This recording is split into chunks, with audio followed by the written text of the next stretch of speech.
All right, let's go to the next part here. Some significant news also that happened just a couple of days ago, April 4th. Let's go and put this up there on the screen. The official release from NATO. Finland has now officially become NATO's newest member as of April 4th, 2023, where the flag of Finland was raised upon the North Atlantic Treaty Alliance's office in Brussels, where they signed the Finland Accession Protocol on July 5th of 2022, after all 30 national parliaments voted to ratify the country's membership. So currently, Sweden is also working its way through the process. I believe they had to strike some deal with Erdogan and with Turkey around the PKK in order to do so. It's just amusing also, interestingly, right? Turkey, the only nation in NATO that was like, listen, yeah, sure, we'll give it to you, but you actually have to give something to us. It's amazing, once again, that other countries look at things in quid pro quos. We are effectively embracing and extending the U.S. nuclear umbrella to Finland, a nation which we never had a security guarantee with ever before, with 800 miles of now new NATO border with Russia. And there was not one debate or consternation in this country about doing so. This is a monumentally strategic decision. You can look at it and not say that it hasn't dramatically changed the face of Europe. Now, if you in the comments want to comment about why you're willing to go die for the fate of Helsinki, you can be my guest. However, Russia has now responded. Let's go and put this up there on the screen. Russia says Finland's NATO accession is a dangerous and a historic mistake. Russia said on Tuesday that the accession to NATO's military alliance was a historic mistake that would weaken security in the wider region, increase the risk of conflict, and force Moscow to take countermeasures. That's basically the most fulsome comments that they've made on it so far. They even had some pro-Kremlin activists apparently in Moscow, but with anti-NATO demonstrations. Who knows if that's true or not. But look, from a broader strategic point of view, let's say you believe the Russians on their face. They said that the reason that they were invading Ukraine was because that Ukraine was getting too close to NATO and to prevent any sort of accession. So then the West was like, well, to make sure that this never happens again, we should then induct new countries into NATO because Russia said that NATO was getting too close to its border, so we're getting even closer to their border. Now, I can already hear the screeches about how it would be appeasement not to let Finland and Sweden into NATO. I mean, I didn't say that you wouldn't help them if they got into a conflict. I just said, hey, if you're in NATO, now we're basically blood brothers and we have to go to nuclear war on your behalf. That seems kind of concerning. I'm just wondering exactly what you bring to the alliance. Finland and Sweden, two countries which are massive welfare states with less than 2% national spending on GDP for years. What are you doing for us? I would be apparently a traitor and a pro-Kremlin activist to be asking these types of questions, which I would just remind everyone. There's a great book called The Wise Men about the people who built the post-Cold War or the post-war 1945 international order. These were, as the title alludes to, the wise men who went through the horrors of the Cold War and of the Second World War and watched 55 million people die and decided to be cold-blooded strategic analysts to try and forge a path through the Cold War in which the world would not be annihilated through nuclear war. One of those men was George Kennan. And George Kennan, who we have spoken repeatedly about here on the show, and I did an entire monologue about some of his private thoughts about NATO expansion and others, warned repeatedly about expanding NATO eastward, specifically to avoid some nightmare scenario like this one. Now, again, I want to represent the counter-view. The counter-view is that U.S. security guarantees to Finland and to Sweden guarantees that those nations never will be invaded because the cost would be so high to the Russians and extends broader peace and security, throughout the European continent. And maybe you're right, but the problem that I always come back to is if you're wrong, now we are literally going to nuke Russia on behalf of the fate of Helsinki. And,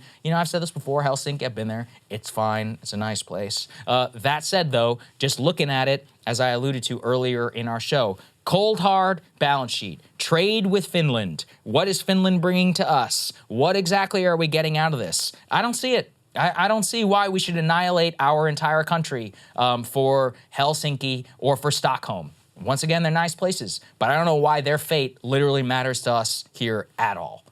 Nobody can answer that question. Yeah, I think you lay that out all very well. There's just two pieces that I would add. Number one, we made a mistake in the past by not listening to our adversaries and what they were saying and taking serious what they were saying. Now, Russia is responsible for the invasion. It's their fault. It's illegal, 100%, all of that stuff. However, there is no doubt that our actions in expanding NATO eastward after basically saying that we wouldn't, and over and above the vociferous objections of Russia that we sort of just swatted aside as bluster and nonsense and big talk but no action, clearly that helped provide a justification in terms of Russia's view for this war, illegal war that they launched in Ukraine. So that's number one. We never learned the mistake of you actually have to listen to your adversaries and take seriously what they're saying. The other thing that I would say here is, you know, I think in a sense, and we've been talking a lot about China and how they're viewing this conflict and how in certain ways they have really benefited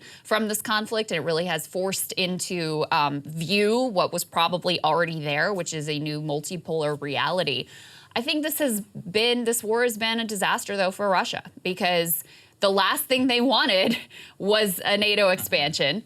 And so even as I, you know, obviously share your concerns about what this means for us as well, they are very, very unhappy with this. And it's the polar opposite of the result that they would have wanted to see in terms of prosecuting this war. So those are the only two pieces that I would add to Well, you should add. I mean, look, I think it should be given, obviously. It's been a disaster for them. This is one of the dumbest things that they've ever done. They've wasted probably hundreds of billions of rubles on them. They've crippled their economy. They've, you know, become pariahs in the eyes of the world. They've increased defense spending in Germany and France, which is literally a miracle because there were some cheap asses over there. And, you know, it hasn't worked out well for them. And no matter what, decades from now, it won't. The real question now is, what do you do about it? You're like, do you want to keep kicking them when they're down and assume that they'll always be down? You could think that. You know, that's basically what we did throughout the 1990s and the 2000s. We said, look at this country. It's a joke. They just lost half their territory through the USSR. They're economically in the middle of a nightmare, you know, during all of this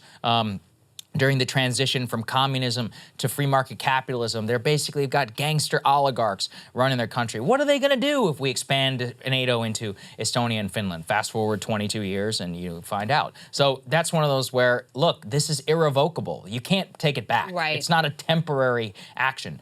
I can tell you right now, there were only like 4 people in 1998, whenever all of this was being considered in the U.S. public sphere, that were like, hey, you may want to think twice about this. One of them was George Kennan, the guy who warned and built the post-Cold War order and literally the father of the containment strategy. And he said there may come a time when Moscow feels, you know, like they have been encircled and that they may retaliate out as a result of that. This is not a justification. Yeah. It's only to say Russia is going to exist, you know, unless you are the most online NAFO person in the world. Russia's not just going to die anytime soon. And so you should assume it'll probably be around in some form in the next 25 years. You should also assume that Putin is not just the expression of like who he is, but is expressing a long-standing tradition, frankly, in terms of how Russian leaders view their security situation. So even if he is dead 25 years from now, where is the guarantee that the future leader will have learned anything or isn't even more hawkish and warlike than Vladimir Putin? Right. Are you setting the table for a future peace, or are you setting the table for what the next conflict is going to look like? And very much my fear with the further expansion of NATO is that we are just setting ourselves up for further conflict in the future. Absolutely. Hey guys, ready or not, 2024 is fully upon us now, and Saagar and I have been brainstorming ways that we can really up our game for this critical election. Yeah, we rely on our premium subs to expand our coverage, to add staff, to upgrade the studio. We just want to give you the best independent coverage of this election, which is possible. So if you can help us out, become a premium subscriber today, breakingpoints.com, or the link is down here in the description video. It really means the world to us, and if you like what we're all about, this is the best possible way to keep us 100% independent, working only for you.